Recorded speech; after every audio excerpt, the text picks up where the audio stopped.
playground, the Pacific Ocean. Lording it over such a vast kingdom, they cut an all too familiar silhouette. Their popular reputation as fierce predators is understandable.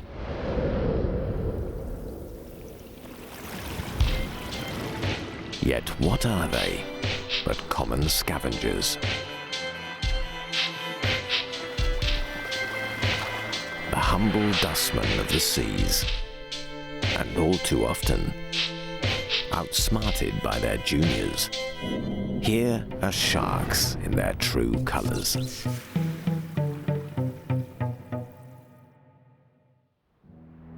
The Pacific is by far the largest body of water on the planet. Covering 70 million square miles, it accounts for half the world's ocean surface.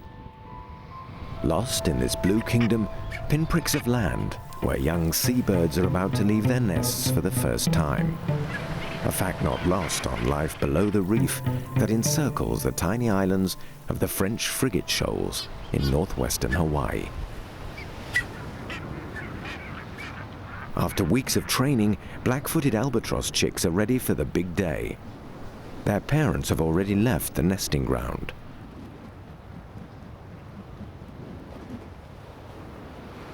Even the strong wind blowing off the lagoon can't help this one.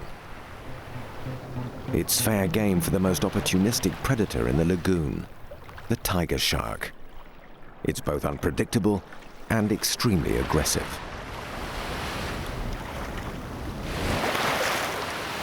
Unlike other species of sharks out to sea, the tiger shark is generally a loner whose favorite hunting grounds are the shallows. Nothing like a nudge in the right direction to get airborne.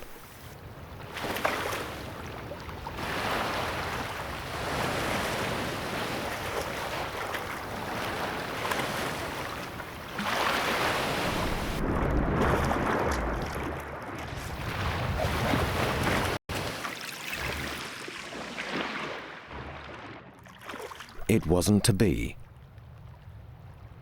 The chicks will try to take off in unison, so the tiger shark only has a narrow window of opportunity for playing, feasting, and saving its awesome reputation.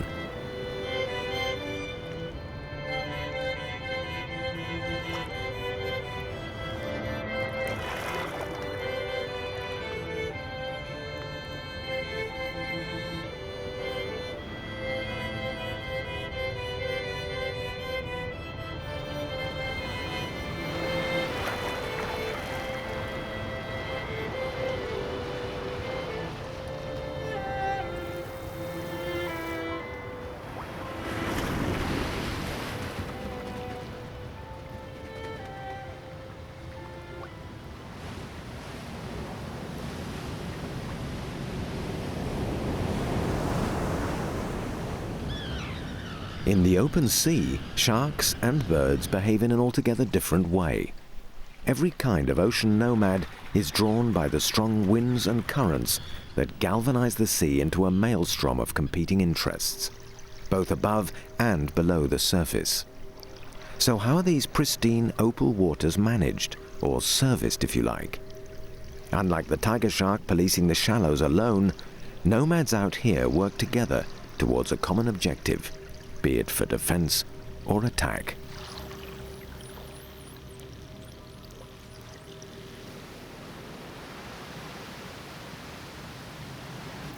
Schools of baitfish bunch together for protection. They're being rounded up by a pod of bottlenose dolphins.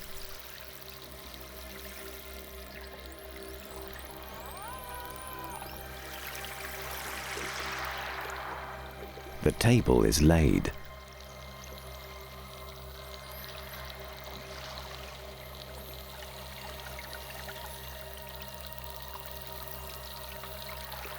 Wait a moment, unexpected guests have shown up, and the dolphins must leave the table.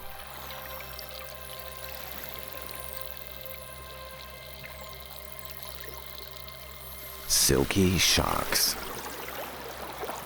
They've been watching the dolphins work from a distance, their vision finely attuned to the blue gloom because of special pigments in their eyes.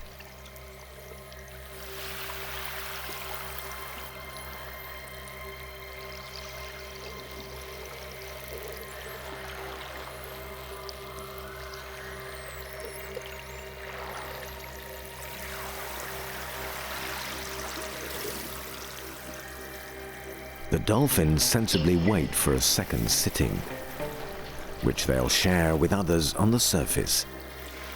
Gannets and brown petrels enjoy a bird's eye view, but their patience is wearing thin.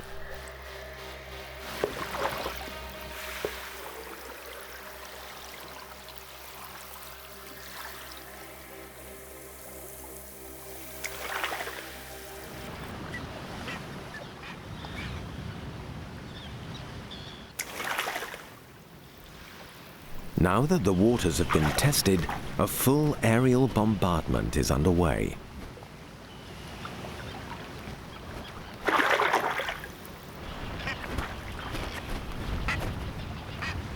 These feathered torpedoes must climb to 10 meters before executing their spectacular sorties. This extraordinary assault by shark and bird against the bewildered baitfish is relentless.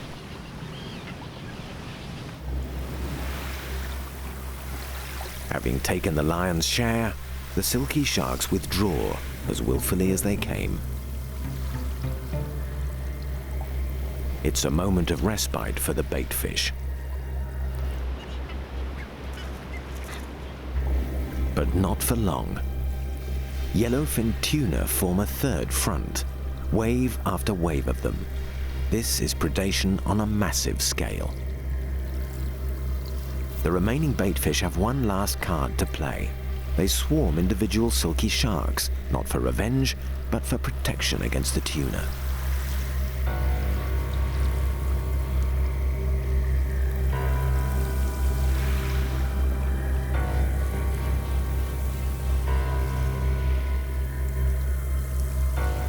The baitfish face a dilemma.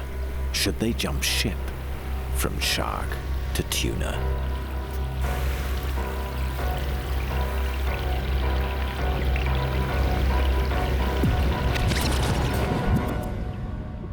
The silence of this predatory world speaks for itself.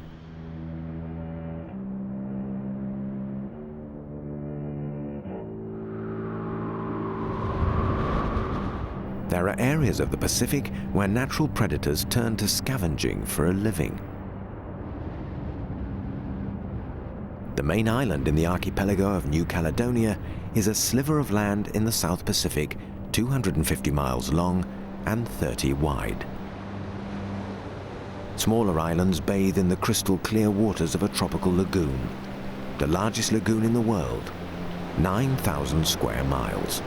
It's a paradise meticulously tended by those who inhabit it. No paradise is one without sacrifice. Those who share it share off each other too. Everywhere life thrives, death will reap a just reward. The lagoon creates waste and must dispose of it.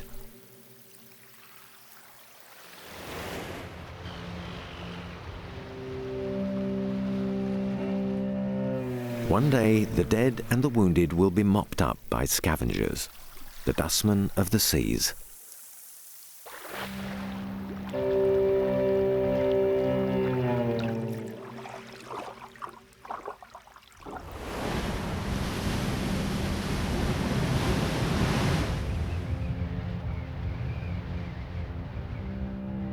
The lagoon is not impenetrable.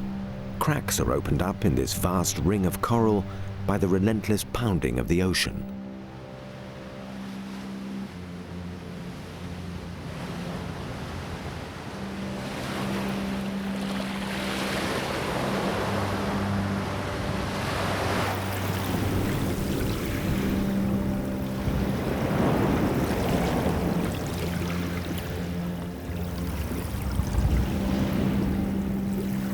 The white-tipped reef shark is an expert dam buster. A red snapper snared in a net. The shark homes in on the distress signals as the snapper emits a faint electrical charge even when it's motionless.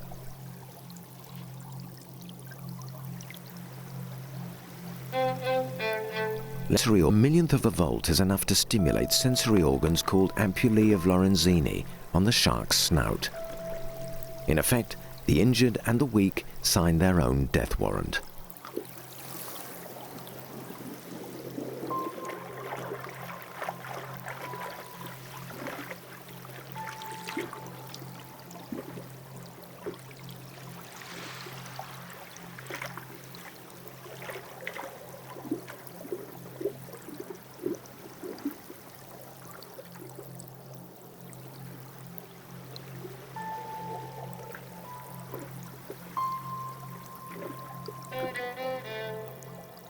A grey reef shark approaches the industrious whitetips, keen to join Operation Cleanup.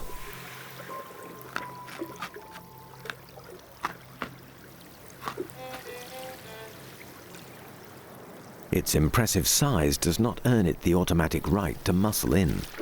This is a private party for whitetips only.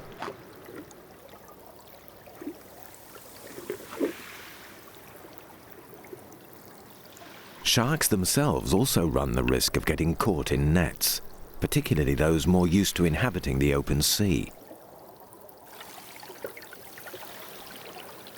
But white-tipped reef sharks are equipped with 2 rows of teeth. The uppers are triangulated and jagged, the lower row narrow and sharp. A perfect combination for cutting and tearing their way out of trouble. Damaged teeth will be replaced in 18 days, and they'll grow about 20,000 new teeth in the course of their lives. As long as white-tipped reef shark move freely and hunt in packs, neither nets nor other sharks will stop them in their mission to clean up the lagoon of injured and weak fish.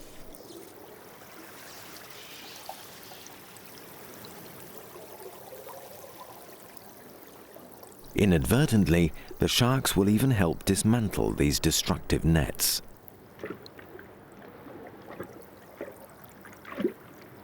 This snapper might count itself lucky. If only it could hide its distress. The more it struggles to stay afloat, the stronger the signal.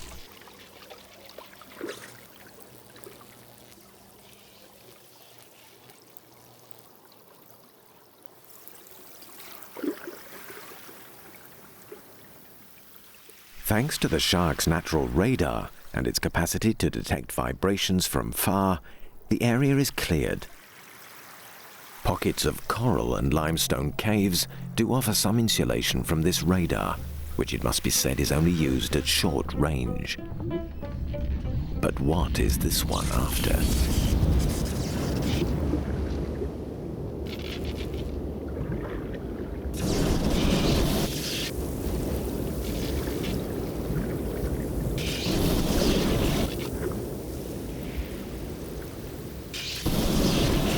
A swimming wrasse, which emits long-range vibrations.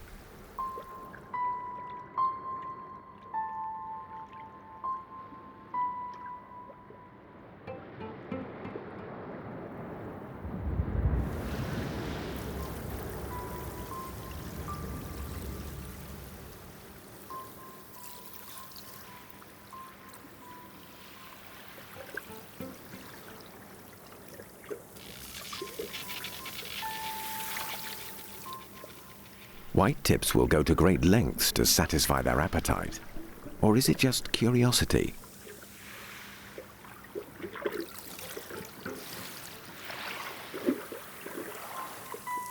After all, they need only feed every other day, and a mere 3% of their body weight is reckoned a good enough meal.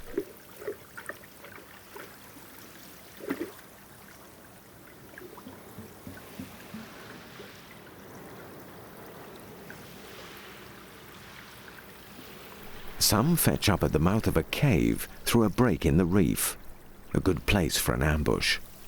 Unlike their cousins in the open water, whitetips don't need to be on the move to breathe.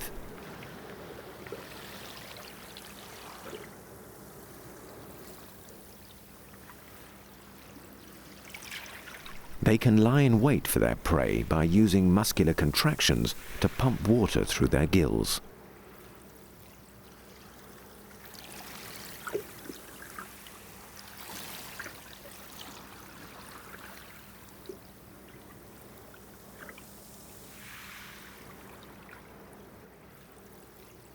These males aren't hungry for food, but sex. They're waiting for a female. She's hemmed in on all sides by competing males, but the paramour must fend off other excited rivals.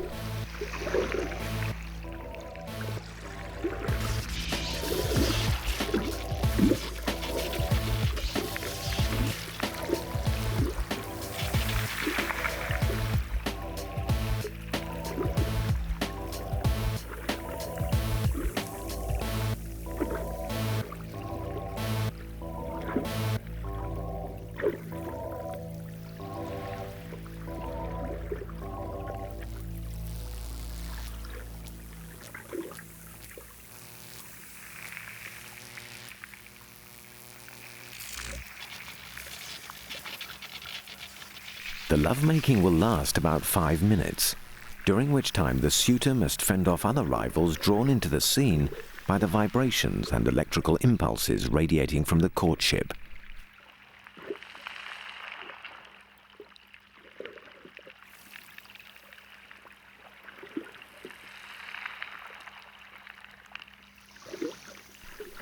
The female probably got off lightly. This one is unlikely to survive.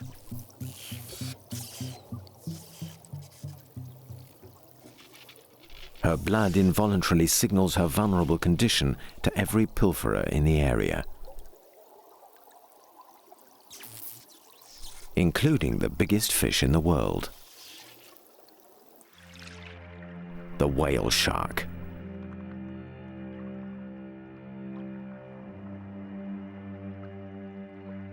It's 15 meters long and quite harmless.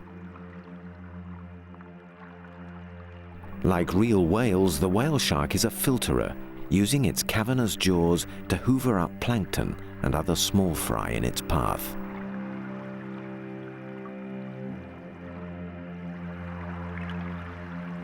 It too is a most efficient cleaner, though quite incapable of cleaning up a dying shark.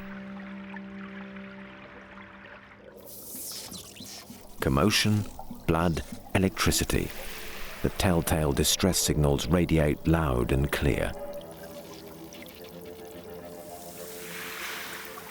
This silver tip has homed in from the bottom of the pass.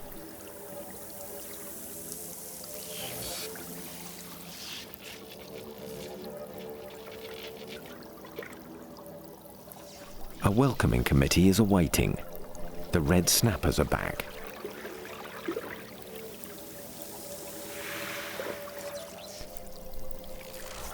And so are the grey reef sharks.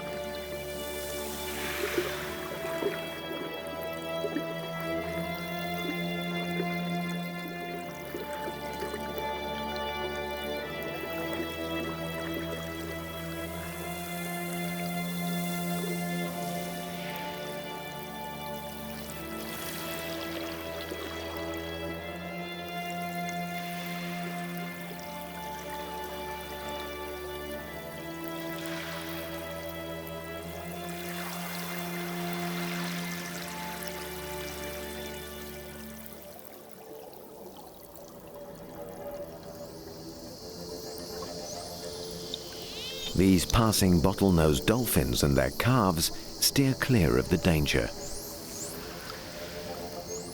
A silvertip this size is also a potential threat to baby dolphins.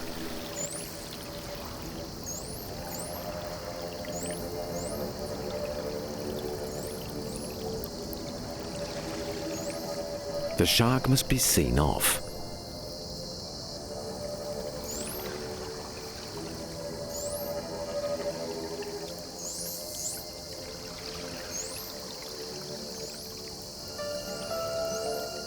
Indeed, the dolphins take it in turns to go up to the surface to breathe.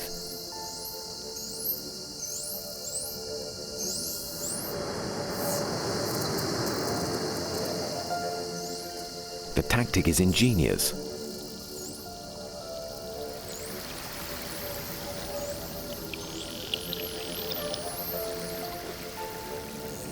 The dolphins spiral around the silvertip to force him down, out of harm's way.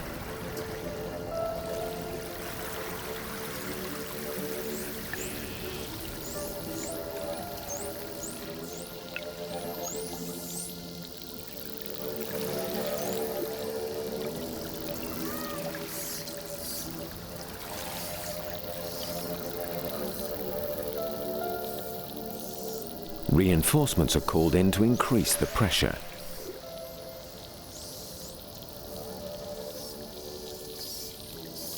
It's now 5 against 1, and the silvertip finally gets the point. The dolphins can't disguise their delight. It's time to surface and celebrate.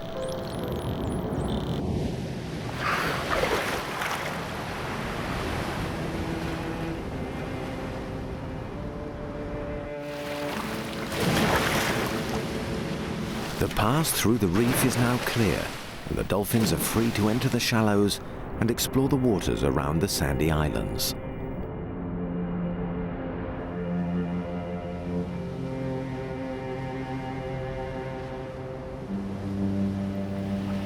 As spring turns to summer in the southern hemisphere, a time-honored pilgrimage is about to wash up on these shores. Same time, same place. A green turtle, scarred by a long journey.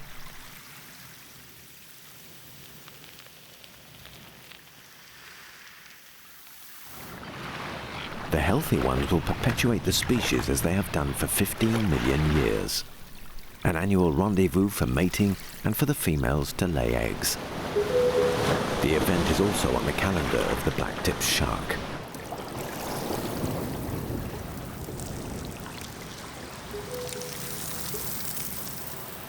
At high tide, it watches greedily as the females prepare to beach.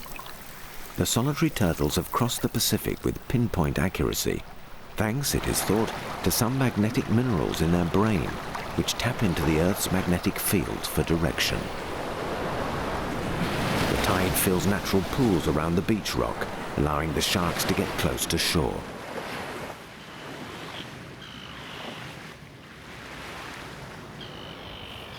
A female, all 80 pounds of her, hauls her eggs far from the high water mark, more than a kilometre inland.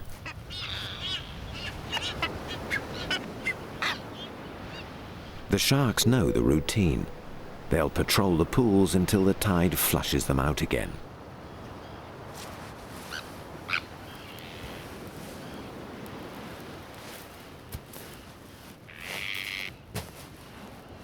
The turtles have 12 hours to dig and fill their nests before catching the next high tide out. As the tide goes out, sand crabs also dig in for a night of hunting.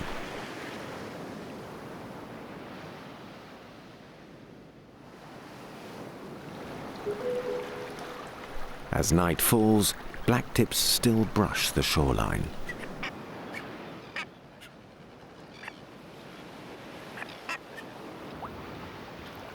Grey reef sharks patrol further out at sea. A blockade is on.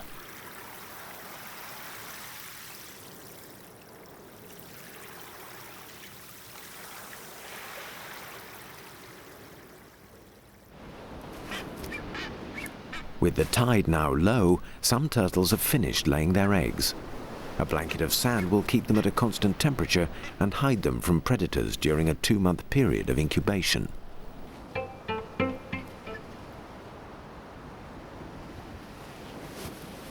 The females now begin the arduous return journey. By morning, most have left on the high tide. Those that have missed it must face a punishing wall of exposed coral under the baking sun, all after an exhausting night's work.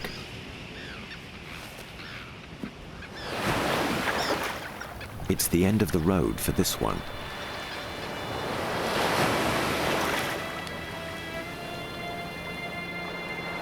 Her carcass now reeks of rich oils and torn flesh. On cue, grey reefs and blacktips follow their noses. To locate dead prey, these scavengers are guided by their sense of smell.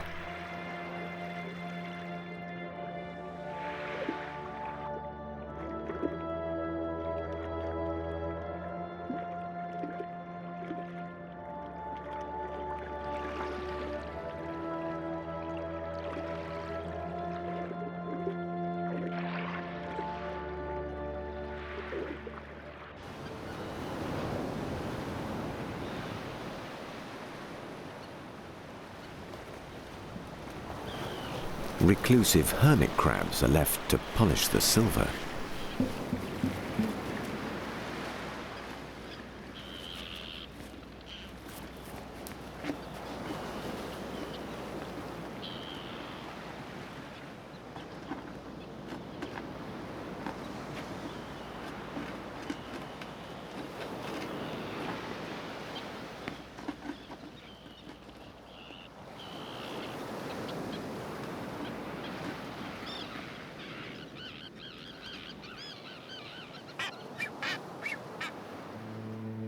By midsummer, the dry season has set in on the main island of New Caledonia.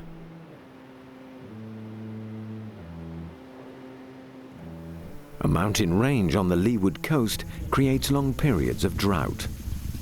It's home to tens of thousands of wild deer, who now look elsewhere for green pasture.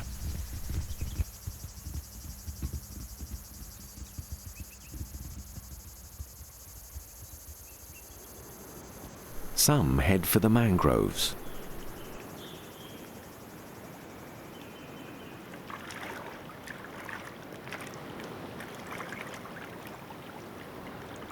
Many will leave the island altogether and venture across the bay in search of food on other islands.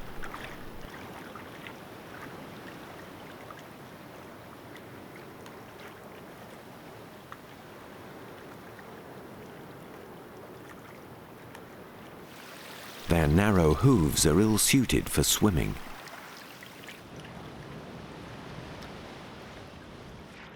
Hopefully, the natural buoyancy of their paunch will keep them afloat.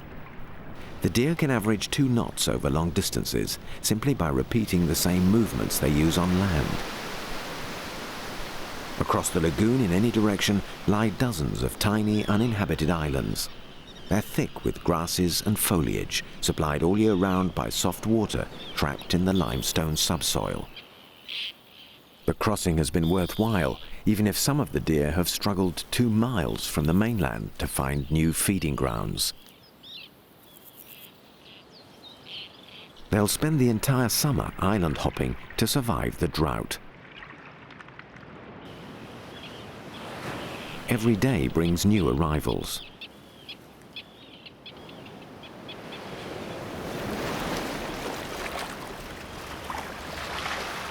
This kid is exhausted, but at least he's made it.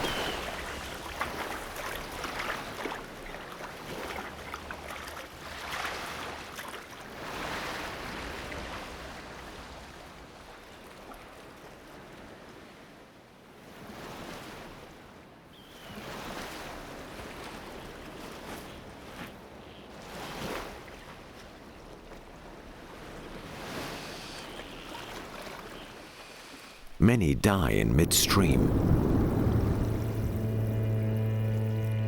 Waste to be disposed of by the dustmen of the seas.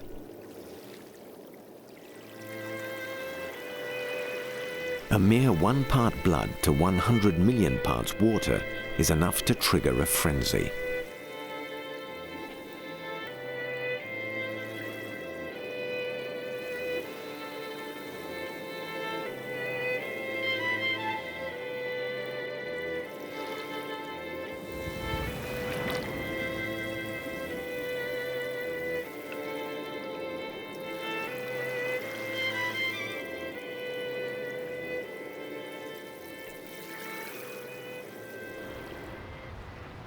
By the end of the summer, The last of the nesting turtles are leaving the islands.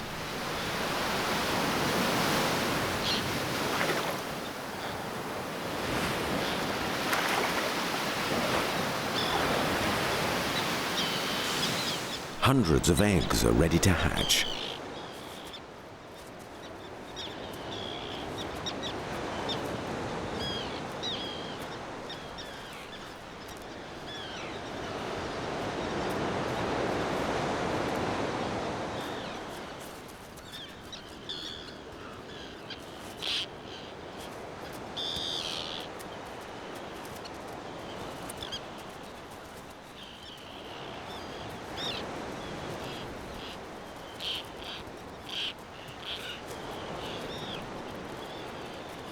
Instinctively, the baby turtles head for the pool.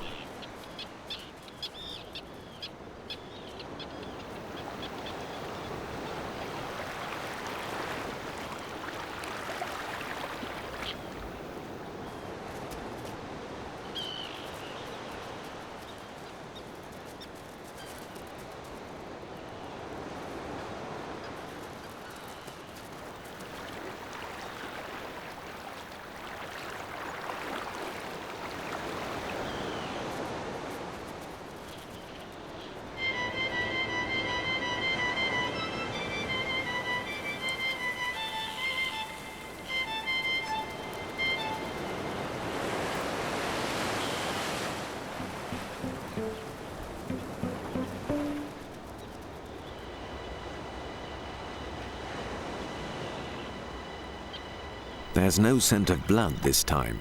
Here, the blacktips must use their eyes if their patience is to be rewarded.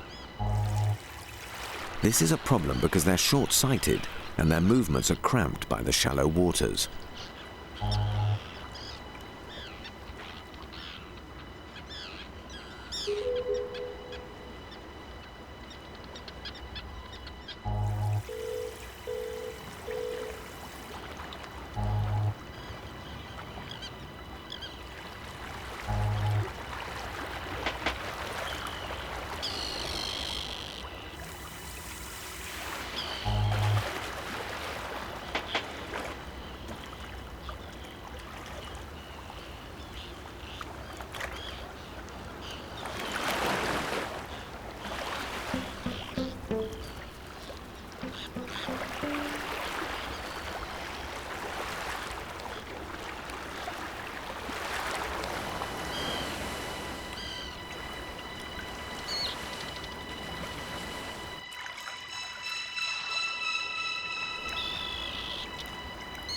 In the event, the sharks are joined by other, faster and more efficient predators.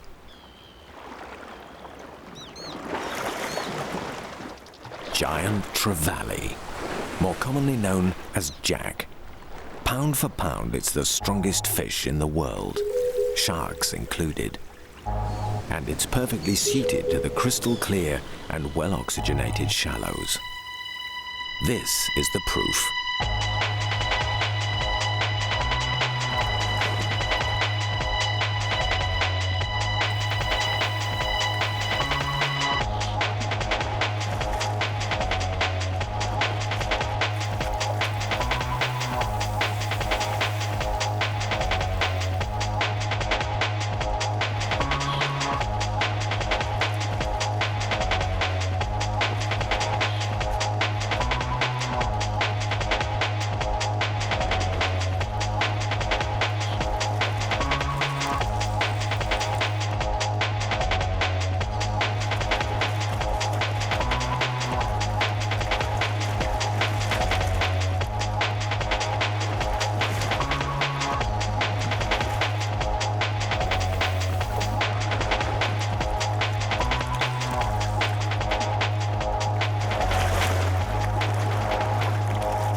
By contrast, it takes two myopic and clumsy blacktips to hunt down a single baby turtle.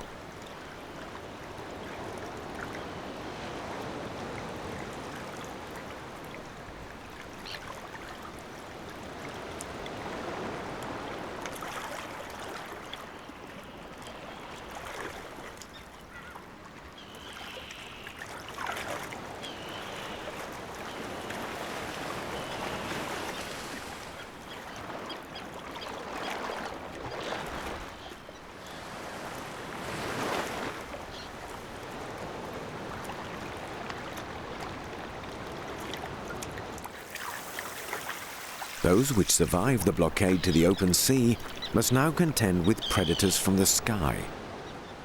What with these terns, sharks, and the jacks, it's little wonder that out of 100 eggs, only one turtle will survive to adulthood.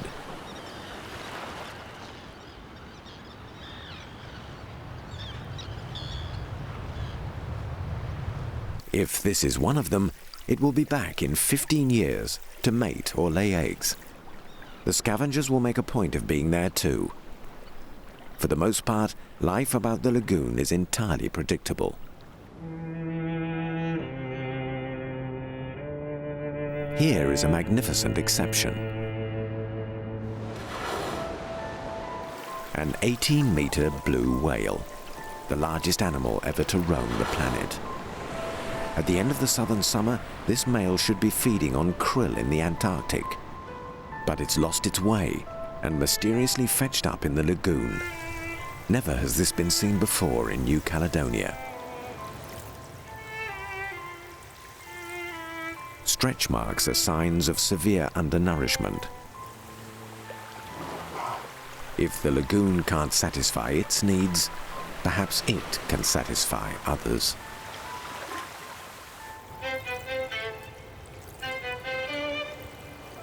"40 tons of flesh emit rapid, low-frequency sound waves. The tiger shark has picked up the signal from several miles away as the whale reaches the bottom of the bay, exhausted and cornered.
In the end, there is only one killer. And what a treat. Rare indeed for this tiger shark to have homed in on so much red meat. It has pushed itself to the limit and has swallowed 1/10 of its own body weight.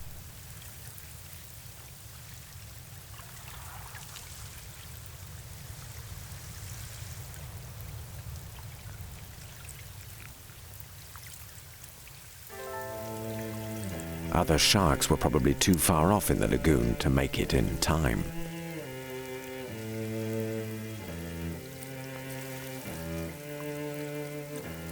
But the blue whale is going no further.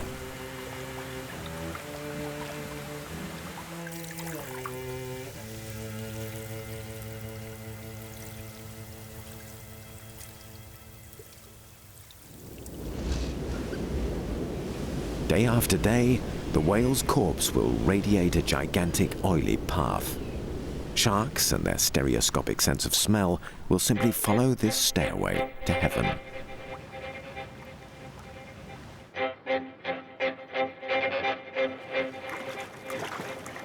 This treasure of protein has been bagged by a whole pack of tigers, and they won't let any other species of shark near it. Only a few harmless remoras are tolerated.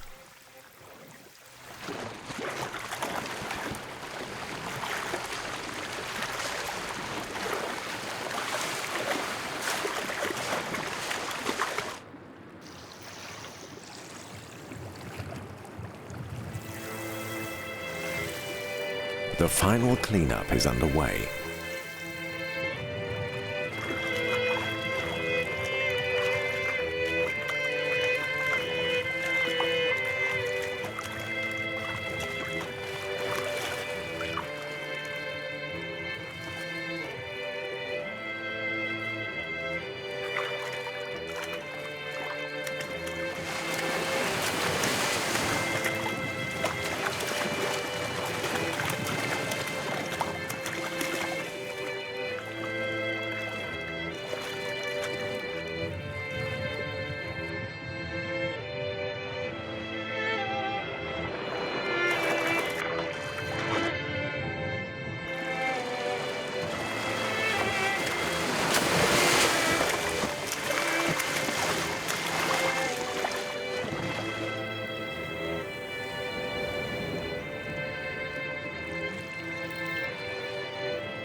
It has taken a week and counting to clear all 18 tons of meat. What little evidence is left of the blue whale will filter through passes in the lagoon for the final clean in the dark abyss of the open sea.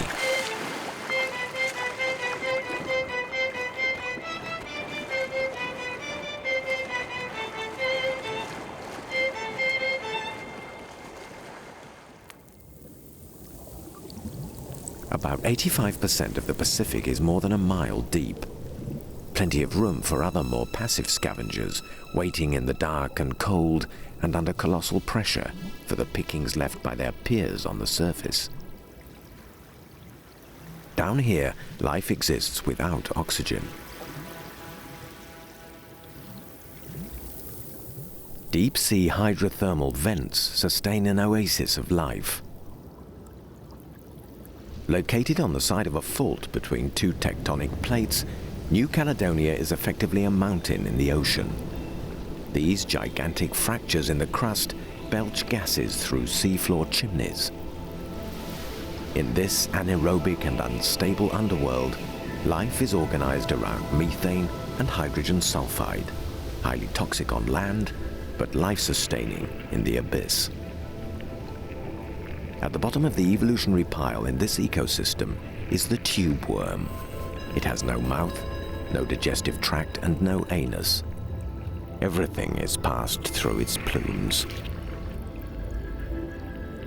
The thermal vents superheat the water to 350 degrees Celsius. But at depths of 3,000 meters, the water does not boil. The pressure's too great. So blind shrimps are free to scrape the vents for minerals and bacteria. It's remarkable how marine life can adapt to this hell. Away from the vents, notably at the foot of the New Caledonian Lagoon, there is nothing. Life in these abyssal deserts depends essentially on what sinks from the surface. When scavengers of the dark reach their objective, relationships can be extremely long-lasting. Giant crabs will take several years to pick a whale carcass clean.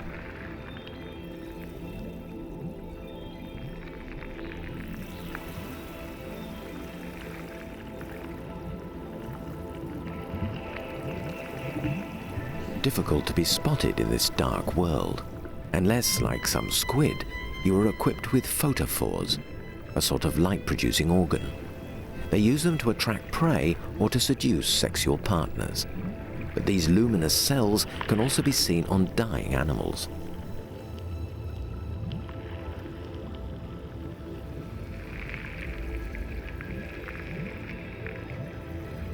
Others must grope their way around the ocean floor in their search for organic matter, dead or alive. It's a task made easier for the bird-beaked dogfish, and, like its cousins from the lagoon, its stereoscopic sense of smell.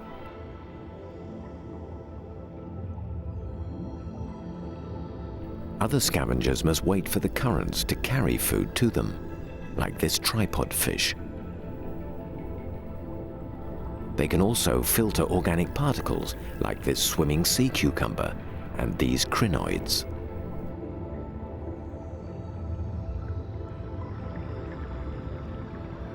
The vampire squid uses sensory cilia to detect what's edible in the ocean swells.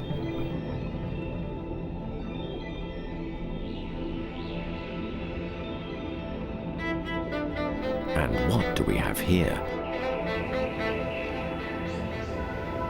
The most prized dish in the abyss, a whole whale. It's covered with hagfish. These living fossils have been around for 5 million years, long before any other fish. They're vertebrates with no eyes, no skeleton, no scales, not even a mouth. They do have an external circle of teeth and a strong sense of smell. But 1 million hagfish can't match this. the Pacific sleeper shark. Indolent and sluggish by nature, but very greedy.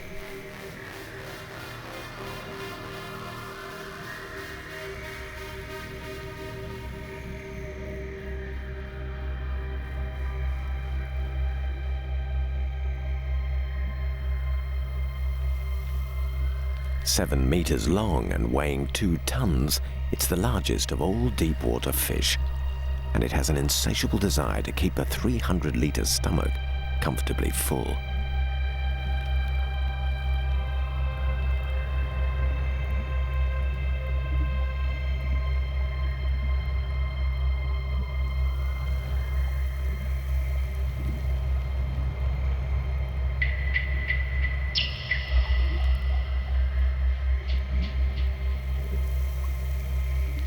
Most life around the lagoon in New Caledonia ends up in the abyss.